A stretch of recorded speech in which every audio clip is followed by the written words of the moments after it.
Hi all! ఈరోజు మన 30 days fitness ఛాలెంజ్‌లో last day. First of all చాలా మంది క్యాప్షన్స్ చూసి 30 డేస్‌లో ఫిట్ ఏంటి అని చాలా ఎగతాళి చేశారు. వాళ్ళందరికీ నేను చెప్పాలనుకుంటుందైతే ఒకటే.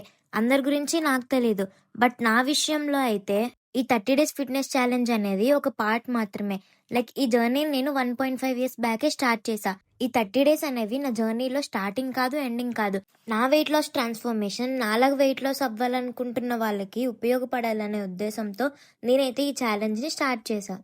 చాలామంది ఫస్ట్ స్టెప్ తీసుకోవడానికి టైం సరిపోదు, చేయలేము అని అనుకుంటారు. బట్ నేను ఈ 30 డేస్ జిమ్‌ని, డైట్‌ని, ఆఫీస్ వర్క్‌ని బ్యాలెన్స్ చేసుకుంటూ వచ్చా. వీటితో పాటు డైలీ కన్సిస్టెంట్‌గా పోస్ట్స్ కూడా పెట్టుకుంటూ వచ్చా. నేను చూసిన చాలామంది వాళ్ళల్లో అయితే డైట్‌కి భయపడి చాలామంది బ్యాక్ స్టెప్ వేస్తుంటారు.